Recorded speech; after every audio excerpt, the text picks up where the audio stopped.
Hey guys, Joe Kulas here once again for K Tactical. So this is just a kind of a little bit of a look at the Vector SP89 or HK MP5K front vertical grip. So basically, again, this is from Vector, which couple little pros and cons. I got my GSG out here, MP5K style one, and as well, be aware of any class 3 paperwork that you got for these guys. So any other weapon or SBR, whatever you're doing, definitely otherwise, at least in the US, it's illegal to install without doing that stuff. So anyways, let's get on to the product itself.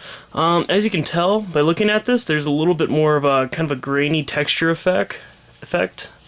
And I gotta say, compared to holding something smoother, at least compared to the GSG one, it has more of a grip to it, it seems. And again, it's just from feeling it. It just has more of like a grip to it. A couple downfalls about it, though. I mean, as well, these align just like the standard handguard themselves. But a couple downfalls about it really is you can tell by just looking at it. You can see these little circles. It's not like, I guess, the camera's catching it pretty good here from my point of view from looking through it, but there's not really like a height difference, but for example, when you're holding it just like this, you can't really tell, but I think it looks kind of cheesy, and as well, it just looks kind of off, and it's a couple places throughout it. So, and as well on this side, it's not. So again, really the extra awkwardness. Obviously, as well, it has that front stop on it, so you're not going to have to worry about your, trigger fingers. Well, I'm sorry, if you're left-handed, obviously, index finger, whatnot, going forward.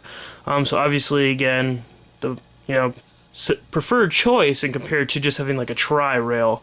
Such a short gun, such a short barrel, you got to really be careful for that stuff. So,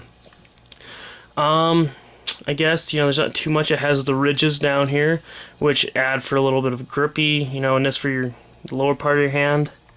Besides that, there's not a whole lot to it. A little bit of texturing and, obviously as well, sorry, just going to mention, it is hollow inside, there as well, but only up till that, so.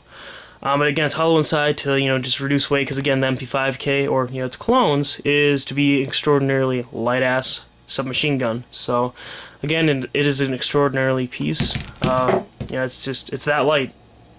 Just falls right out of your hand if you don't even, it's that light. And I mean, again, you can hear that. It doesn't make much noise at all. It's not like you're dropping a remote control. Even it weighs less than your standard remote control. So very neat. It's very lightweight. So a lot of good perks about it.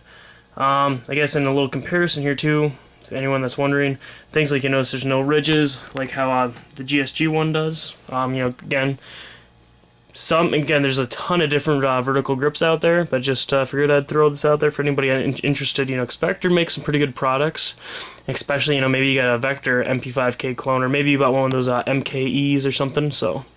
But overall, it's a good product. I guess especially if you were to, maybe Dremel this down, so it'd be like more flat and, not. I think it looks awkward.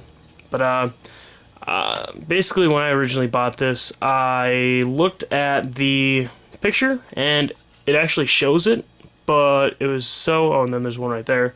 But you really it's a picture from like this, or I think the picture was like from right there.